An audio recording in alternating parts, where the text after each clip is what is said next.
Bonjour tout le monde, j'espère que vous allez bien. Aujourd'hui, je vous retrouve pour une nouvelle vidéo qui change un petit peu de d'habitude parce qu'aujourd'hui, j'ai envie de vous parler des avantages et des inconvénients des enveloppes budget. Ça fait 1 an que j'utilise cette méthode, donc j'avais envie de vous faire un petit peu un état des lieux, des avantages et des inconvénients de la méthode. Alors évidemment, ça va pas être tous les avantages ni tous les inconvénients, mais j'en ai listé quelques-uns. Je vais vous les présenter, vous me direz si vous êtes ou pas d'accord en commentaire.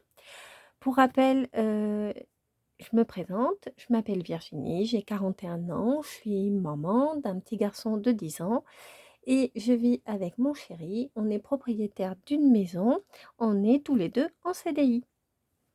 Donc comme je vous l'ai dit, j'ai commencé la méthode des enveloppes budget il y a maintenant 1 an. En tout cas que je m'y suis intéressée et que j'ai vraiment, commencé à, l'utiliser. Donc, on va commencer par les avantages et en premier, mon premier avantage, c'est la visibilité des dépenses. C'est vrai que maintenant, je connais exactement mes charges fixes et mes charges variables et c'est vrai que ça, quand je discute avec, du monde autour de moi, bah, c'est vrai que les gens ne savent pas exactement combien ils payent en électricité ou, par exemple, leur forfait téléphone exactement. Et ben, moi, avec cette méthode, je connais exactement, ces montants. Donc ça, c'est vraiment top. En deuxième, ça impose un budget par catégorie. Donc ça veut dire que le budget course, je sais que tous les mois, je suis à peu près, pour notre famille de 3, je suis à peu près à 400 €. Mon budget essence, c'est tous les mois 200 € et etc. pour toutes mes catégories. Et ça, effectivement, il a fallu que j'y réfléchisse et maintenant c'est acté. Je sais combien notre famille dépense dans ces catégories-là. Ensuite, ça me demande de la rigueur. Ben oui, et évidemment, heu, tous les mois, je fais mon budget, je traque toutes mes dépenses. Effectivement, ça demande de la discipline et de la rigueur. Moi qui suis de formation comptable, et gestion, des entreprises, effectivement, c'est quelque chose qui me correspond. Donc je m'y retrouve et j'y arrive. Même si j'ai des moments de flottement, c'est vrai que, j'arrive à m'imposer cette rigueur. Mais attention, ça deviendra peut-être aussi un inconvénient, mais on en reparlera ensuite. Ça me demande aussi de l'anticipation. Ce que j'ai découvert avec cette, méthode des enveloppes budget, c'est que, je devais anticiper des mois à l'avance, voire, sur une année ou plusieurs années, heu, les budgets et les montants que je vais allouer à ces budgets, justement. C'est-à-dire que les anniversaires, sont, catégorisés et sont anticipés. Noël, c'est la même chose, les vacances également. Donc du coup, ça fait il y a plus de comment dire? Il y a plus de, d'imprévus parce que tout est anticipé et ça, je trouve ça que ç ça c je trouve ça vraiment chouette, disons-le. Et ensuite, la chose que je trouve super bien, c'est qu'on peut se lancer des défis. C'est vrai que se faire des challenges et remplir les billets de 5 ou les pièces de 2 €, bah, c'est hyper motivant. Donc les défis ou les challenges, c'est soit pour, le mettre en épargne, soit pour se s'offrir un cadeau, au final, enfin s'offrir un cadeau, soit pour le dépenser dans quelque chose de précis.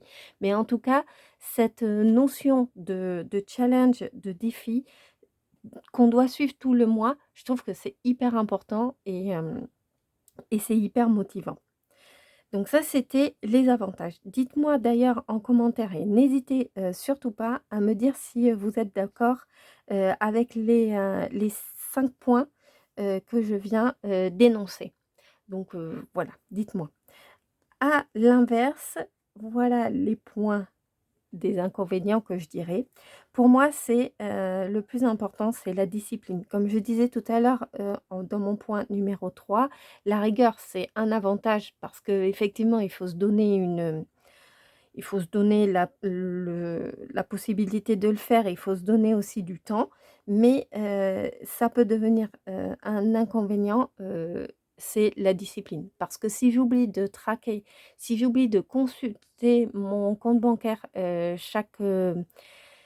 chaque semaine, si je ne fais pas mon budget en début de mois, si je me laisse déborder et ben, ça sera un mois où la méthode des enveloppes ne fonctionnera pas. Donc ça, cette discipline et je le comprends parce que, il faut être, hyper, investi dedans. Et si vous n'êtes pas prêt à vous l dégager du temps et je dis pas, 1 heure, hein, par jour, mais ça prend du temps et si vous n'êtes pas prêt à dégager du temps, pour moi, cette méthode sera un échec. Ensuite, bah, la CB pour moi, elle est hyper pratique et c'est pas que pour moi, elle est pratique, mais c'est que on l'a rendue pratique. Maintenant, le sans contact, c'est hyper, tout le monde, nous demande, «Vous voulez payer par carte bancaire? Allez». On met en plus le montant 50 €, enfin, on fait même plus son code.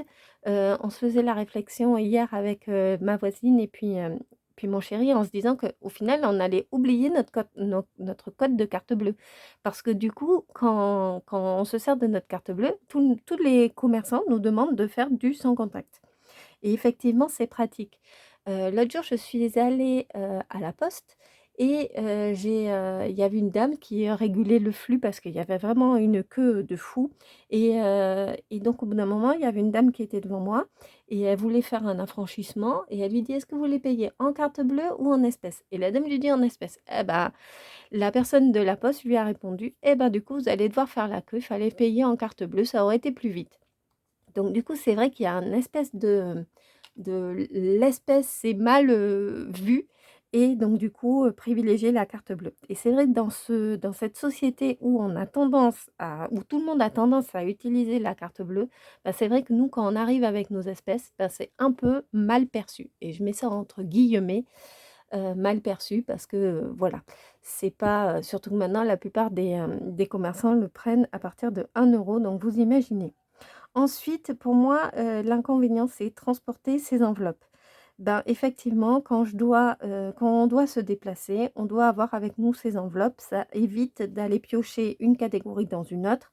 Par exemple, si je vais aller faire des courses tel jour, je suis obligée d'emmener mon enveloppe et peut-être que je vais aussi emmener mon enveloppe shopping et puis peut-être que je vais aussi emmener mon enveloppe essence.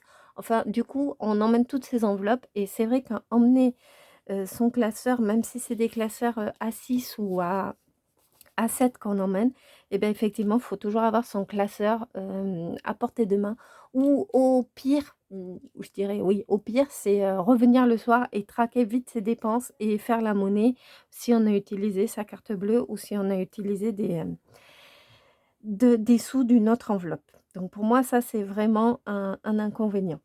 Ensuite, ça je l'ai mis, obsession, est-ce qu'on n'en deviendrait pas radin au final? C'est vrai que tous les mois quand on fait ces enveloppes, quand on les remplit, l'idée c'est de dépenser. Par exemple, hem, je vous fais voir, je prends, par exemple mon enveloppe restaurant, j'y ai mis 80 € en début de mois. L'idée, c'est que j'utilise ces 80 € à la fin, du mois et qu'il me reste plus, de sous. Mais, je me suis rendu compte, au fil des mois, que en fait, l'argent que je mettais dans cette enveloppe, par exemple, là, restaurant 80 €, bah, j'avais envie qu'il reste tout le mois. Et je me demande si on n'est pas devenu, un petit peu, oui, du coup radin. Parce que quand mes collègues, vont me demander à la fin du mois, si on peut se faire un petit restaurant, tout ensemble et que moi il me reste 10 € dans mon enveloppe, restaurant justement, bah, je vais pas forcément avoir envie d'y aller et encore moins si on partage, l'addition parce que du coup je vais complètement exploser mon budget. Donc, je me pose une vraie question. Dites-moi si vous, de votre côté, ça vous fait la même chose? En fait, l'idée, c'est que, on a du mal à économiser et donc on ne veut pas utiliser les sous. Mon chéri me dit, ça fait plus, de ouais, 1 ou 2 mois qu'il me dit: «Il va falloir réparer la voiture parce que» enfin, il faut pas la réparer, mais il va falloir l'emmener, parce que, certainement la distribution est à faire. Enfin, on n'a pas de voyant qui s'allume ni rien, mais c'est de la prévention qu'on doit faire sur notre voiture et j'ai du mal à lui dire: «Oui, oui, on y va» parce qu'en fait, on a mis pas mal d'argent, de côté donc pour l'entretien de la voiture et cet argent, bah, j'ai pas envie de l'utiliser, en fait et vu que je mets du temps à économiser dans l'enveloppe. J'ai pas envie de vider les enveloppes. Je sais pas si vous voyez ce que je veux dire? Et je sais pas si vous, ça vous fait ça, de votre côté? Et le dernier et je finirai avec celui-là, donc il y en a 5 aussi, hein, inconvénients, c'est, la hausse de la charge mentale. Parce que faut pas se le cacher, faire son budget tous les mois, réfléchir aux sommes qu'on va allouer à chaque enveloppe, ça prend du temps et c'est pas on fait pas ça, si on veut le respecter et bien le faire, on le fait pas au pif. Donc du coup, je trouve que ça, ouais, ça contribue à mettre, de la charge mentale, sur les personnes, en plus. Dites-moi ce que vous en pensez sur ce point. Je suis, curieuse de connaître, votre avis là-dessus. En tout cas, c'est vrai que, il y a des inconvénients. Dans toutes les méthodes, il y aura des inconvénients, c'est sûr. Mais en tout cas, ça apporte pas mal d'avantages aussi. C'est pour ça que je vais continuer, la méthode des enveloppes, je vais continuer la méthode des enveloppes. Pour l'instant, elle me convient, elle convient à notre famille. Pour l'instant, je le fais en espèces. J'ai aussi des comptes sur lesquels j'y mets, bah, mes des enveloppes virtuelles, on va dire. Donc on n'est pas obligé de faire, avec de l'argent, des billets. On peut le faire aussi, en virtuel. Il existe maintenant des tas de comptes. Je me suis pas encore penchée, sur la question parce que je sais qu'on peut ouvrir des, sous-comptes qui seront l'équivalent de différentes enveloppes. Je m'y suis pas encore, penchée dessus, mais effectivement, pour ceux qui sont un peu récalcitrants à, à utiliser de l'argent liquide, et ben, c'est sûr qu'on peut le faire, via, les applications et en virtuel, ça il y en a pour qui ça marche très bien. Donc voilà, c'était mon point, avantages-inconvénients, enveloppe budget, 1 an, d'utilisation. Heu, donc n'hé et comme je vous dis, n'hésitez pas à commenter, si ce que je vous dis est clair ou si ce que je vous dis vous parle ou au contraire, vous trouvez qu'il y a que des avantages ou vous n'y arrivez pas du tout et et est-ce que c'est pour, ces 5 points, que j'ai notés, que vous n'y arrivez pas? Ça peut le faire et c'est possible. Moi, par exemple, c'est moi au sein de notre, ménage qui gère le budget. Mais mon chéri, est au courant, hein, de tout ce que je fais. En tout cas, je lui dis. Mais c'est vrai que lui a tendance à pas utiliser forcément la méthode des enveloppes. Lui, il utilise plus sa carte bleue. Mais c'est vrai que moi, derrière, ça me demande, plus d'aller vers lui et on doit plus communiquer et c'est top. Donc du coup, moi, je trouve ça comme un avantage. Mais c'est vrai qu'il y a certains couples qui vont avoir du mal à communiquer parce que l'argent au sein du couple, c'est compliqué et voilà. Donc c'est tout ce que j'avais à dire. Donc dites-moi ce que vous en pensez. Je vous pose ça là et puis, et puis, dites-moi. 2e chose que je voulais vous dire, regardez ce que je me suis acheté. C'est un filofax en A5 et donc pour l'instant, il est comme ça, il a quelques pages ici, mais l'idée c'est que j'enlève tout et que je me fasse un budget planner. Donc je suis en train de faire le budget planner. Je vais essayer de voir, ce que ça donne. Je vais essayer aussi de faire, mes défis, en A5 parce que je trouve que le format A6 il est un peu petit et puis j'ai envie de changer j'ai envie de changer, mais du coup, voilà, je vous dirai ce que ça donne, mais ça je l'utiliserai pas ce planner, je l'utiliserai pas avant, le début de l'année, 2024. Donc je reviendrai dessus et je vous ferai une présentation et du planeur aussi. Ça. Ensuite, on va faire un point du coup sur mes enveloppes, de la semaine. Donc voilà. Vous avez vu, je les ai, j'ai modifié les intitulés pour que ça fasse un peu plus sympa. Du coup, ce sont des petits stickers que j'ai achetés. et en français parce que je ne les voulais pas en anglais. Je trouve que c'est, moi j'aime bien en français. Donc voilà. Pour vous faire un petit récap vite fait, donc les courses, j'en suis à, enfin il me reste surtout 210 € et 50 centimes. Donc je suis contente, j'ai toujours gardé les 10 €. D'ailleurs, je vais les enlever, je vais les mettre de côté, je vous dirai ce qu'on en fait, juste après. Donc il me reste encore donc 200 € et 52 centimes pour, encore 2 semaines de budget. Cette semaine, j'ai bien respecté mon budget, courses, donc j'en ai eu pour 100 € tout rond. Donc je trouve que ces 2 premières semaines de septembre se passent plutôt bien niveau courses et je n'oublie pas que je dois vous dire, mes astuces dans une prochaine vidéo.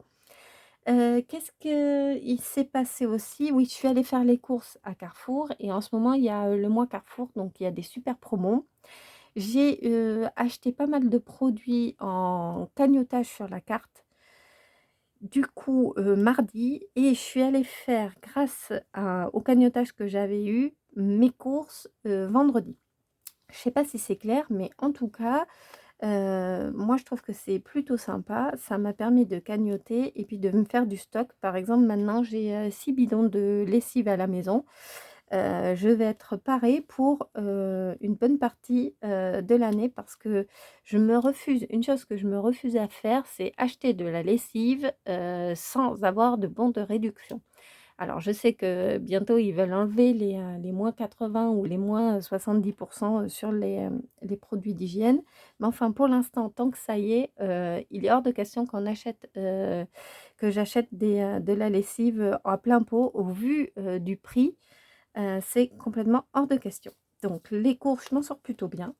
L'essence, il me reste 70 €. Je suis allée faire, un petit peu d'essence, pour la voiture, ma voiture d'appoint là, de la petite Clio et donc il me reste l'équivalent, d'un plein que je vais pouvoir aller faire pour, notre Ford. Donc ça, je suis encore bien. Shopping, il me reste 72 € et 49 centimes.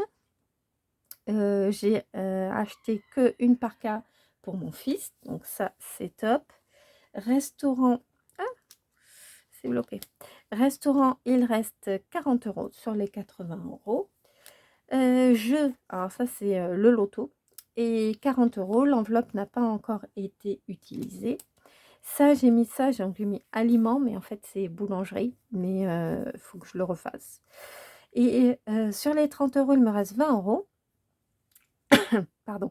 J'ai utilisé, 10 € à la boulangerie. Je nous ai acheté, croissants chocolatine, dans la semaine avec le pain et mon billet de 10 € y est passé.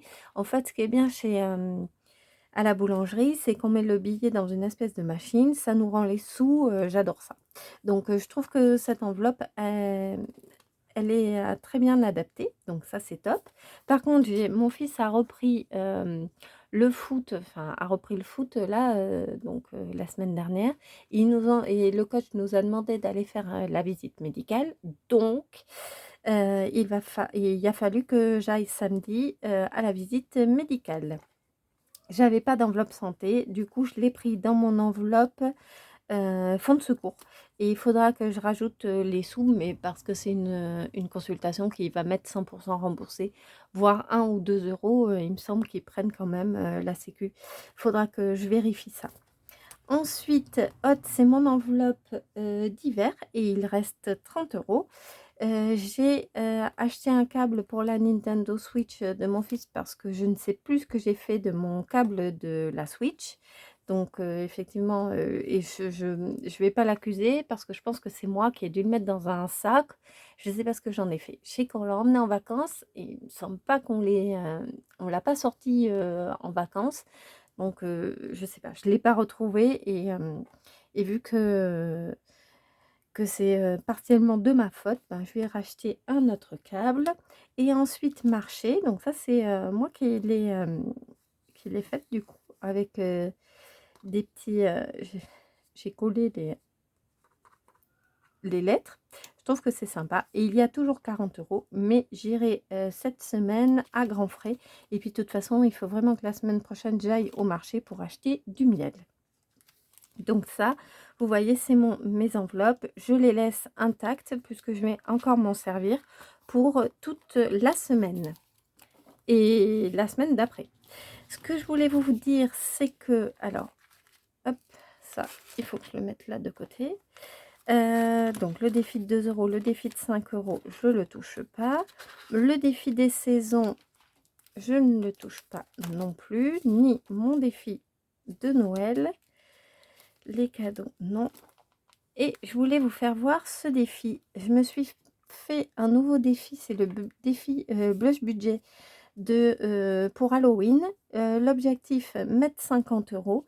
Et vu que j'ai 10 € qui me restent de mon enveloppe course, je voulais mettre avec vous les 10 € à l'intérieur de ce défi pour Halloween. Alors Halloween, nous on fait rien de particulier, mais il va falloir quand même que j'achète un déguisement pour mon fils et il va falloir également que j'achète des bonbons et puis peut-être un petit peu de décoration. Donc chaque année je m'y prends à la dernière minute. Là je me dis que le 15 septembre ça me laisse un mois et demi pour mettre 50 € dans cette enveloppe. Donc voilà. Là, je vais cocher les 10 € ici. J'ai pas de tracker. Je sais qu'elle, elle le mettait, le tracker, mais moi, j'en ai pas. Je vais cocher ici 10 €. Donc, je n'ai plus que, entre guillemets, toujours 40 € à ajouter dans ce défi. Voilà ce que je voulais vous dire. Sinon, dans les épargnes, ça n'a pas trop bougé. Les vacances, mon enveloppe est toujours vide. Mon fonds de secours, là. Donc ça, mon nouveau défi d'Halloween. D'ailleurs, dites-moi si vous le faites, le défi d'Halloween ou pas. Ça m'intéresse. Ensuite, les cadeaux, il me reste 100 € et ça tombe bien parce que j'ai plus que 2 cadeaux à faire. Donc ça sera pour le cadeau de mon frère et ça sera pour le cadeau de mon filleul. Ce sont des anniversaires que j'ai à faire au mois de novembre et un au mois de décembre. Donc les cadeaux de l'année après seront terminés parce que j'aurai fini d'anticiper les cadeaux. Je vous disais, vous voyez l'anticipation, et ben on est au mois de septembre. J'ai terminé de faire les cadeaux, enfin j'ai terminé de budgétiser les cadeaux pour l'ensemble des personnes auxquelles je vais faire un cadeau. Donc ça quand même c'est un truc de fou et avant je l'aurais peut-être pas anticipé autant en tout cas. Donc voilà, pour moi, bah, c'est terminé. Je n'avais que ça à vous dire. Enfin, que ça à vous dire. Bah non, en fait, je vous ai dit plein de choses aujourd'hui. N'hésitez pas à vous abonner, à liker. Et je vous dis à très vite pour une prochaine vidéo.